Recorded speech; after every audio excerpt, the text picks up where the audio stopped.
ये वीडियो पूरा देखो, तुम्हारा किस्मत बदल सकता है। पुत्र, आज का रात बहुत शुभ है, इसलिए तुम इस वीडियो को लाइक और सब्सक्राइब करो। पैसा रुपया का कभी कमी नहीं होगा मेरे आशीर्वाद से।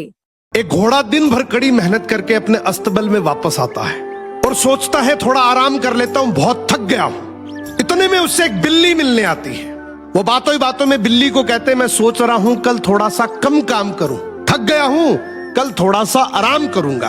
बिल्ली जाती है गाय के पास। वो गाय को कहती है, घोड़ा तो यहाँ रहना ही नहीं चाहता। कहता है, मालिक बहुत सख्त है, बहुत सख्ती करता है। गाय की मुलाकात होती है बकरी से। वो बकरी से कहती है, घोड़ा तो यहाँ से जाना चाहता है, उसे मालिक बहुत मारता है, खाने को भी नहीं देता। बकरी की शाम को मुलाकात होती है खरगोश से। वो खरगोश को कहती है, घोड़ा तो यहाँ रहना ही नहीं चाहता, वो यहाँ से जाना चाहता है। कहता है, मालिक बहुत सख्त है, मारता है, सबका काम भी उससे करवाता है, ऊपर से खाना भी नहीं देता, कल तो वो यहाँ से चला जाएगा। अब शाम को मालिक का सेवक फार्म पर आता है। खरगोश की मुलाकात उस सेवक से होती है। खरगोश उस सेवक को कहता है, आपका घोड़ा तो यहाँ रहना ही नहीं चाहता, उसने तो दूसरा फार्म देख लिया। वो कहता है, दूसरा मालिक बहुत अच्छा है, ना मारता है, ना ज्यादा काम करवाता, ना सख्ती करता। अब ये सेवक भागा भागा मालिक के पास गया और मालिक को जाकर बोला, हमारा घोड़ा हमसे ही विद्रोह कर रहा है, कल सुबह जल्दी वो सारे जानवरों को लेकर यहाँ से दूसरे फार्म पर चला जाएगा। मालिक सेवक की बात सुनते ही गुस्से में आग बबूला हो जाता है और उसी रात घोड़े को जहर का इंजेक्शन देकर मार देता है। क्यों मरा घोड़ा? ना तो उसने कोई ऐसी बात कही, ना ही वो विद्रोह करना चाह रहा था, उसने तो ऐसा कुछ सोचा ही नहीं था। बस उसे एक गलती हो गई, उसने अपने मन की बात किसी और को बता दी थी। जिंदगी में कसम खा लो, अपने मन की बात कभी किसी को मत बताओ, क्योंकि लोग तुम्हारे सामने तुम्हारे शुभचिंतक बनेंगे, लेकिन पीठ पीछे तुम्हारी तकलीफ का मजाक बनाकर ठहाके लगाएंगे। तो बेहतर है कभी किसी को अपने मन की बात मत बताओ, अपने परिवार की, व्यापार की, कमाई की और तकलीफ की। एक गुरु अपने शिष्य के साथ कहीं जा रहे थे, तो जाते जाते कोई इतना उंगली जितना पौधा लगा हुआ था जमीन में, तो गुरु ने शिष्य को बोला, तू उसको उखाड़ दे। तो उसने 2 उंगली से ऐसे खट से उखाड़ दिया। थोड़े से आगे गए तो पौधा कोई 2 फुट का था, तो गुरु ने कहा, इसको उखाड़ दो। तो उसने हल्का से हाथ लगाया, वो उखड़ गया।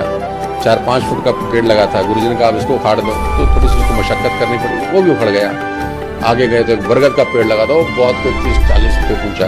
तो गुरु ने कहा, बेटा अब इसको उखाड़ दो। गुरु जी आप पागल हो, ये कैसे उखड़ेगा? तो गुरु ने कहा, यही सिखाना चाहता हूँ, जड़ें एक बार गहरी हो जाती हैं तो उखाड़ना बहुत मुश्किल होता है। तो ये अच्छी जड़ें हैं कि बुरी जड़ें हैं, ये पहले 5 साल में लग जाएंगी और जिंदगी भर आपके साथ रहेंगी। तो these 5 years are most important, most crucial. अब बात आती है जॉब और बिजनेस की, तो मैं ऐसा मानता हूँ कि पहले 5 साल किसी भी लड़के लड़की को रगड़ना चाहिए सड़क पर। एक जंगल में नदी के किनारे एक साधु रहते थे। एक दिन उन्हें अपनी कुटिया की ओर जाते समय पहेलिये के जाल में फंसा तोता। जाल से स्वतंत्र होने के लिए वह फड़फड़ा रहा था, अपनी लाल लाल चोंच से जाल को नोच भी रहा था, मगर हाय, वह तो वहीं का वहीं फंसा पड़ा था। साधु को उस पर दया आ गई। उन्होंने तोते को उस जाल से मुक्त कर दिया और अपने साथ कुटिया पर ले आए। अब वो रोज उसकी जिंदगी के लिए एक बहुत इंपॉर्टेंट लेसन उसे समझाने लगे कि देख बेटा, शिकारी आएगा, जाल बिछाएगा, दाना डालेगा, तू फंसना मत।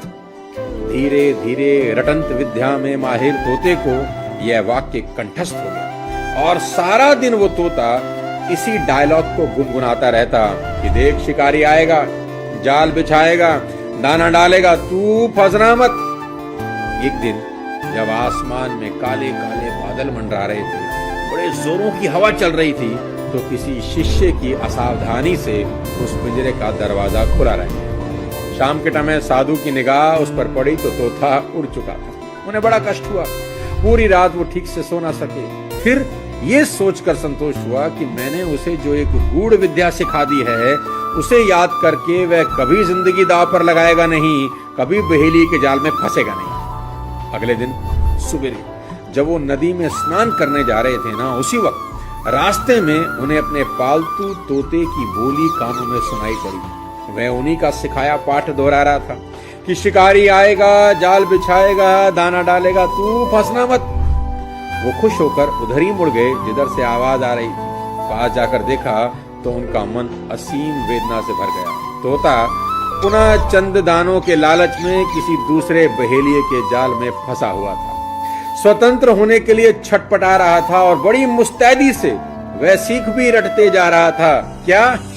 शिकारी आएगा, जाल बिछाएगा, दाना डालेगा, तू फंसना मत।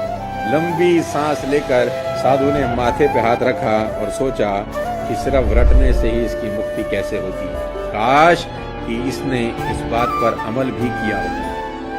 पता होने से जीवन में कुछ नहीं होता, अमल करने से होता है। ऐसे कहा जाता है कि ज्ञान शक्ति नहीं, यह केवल क्षमता है।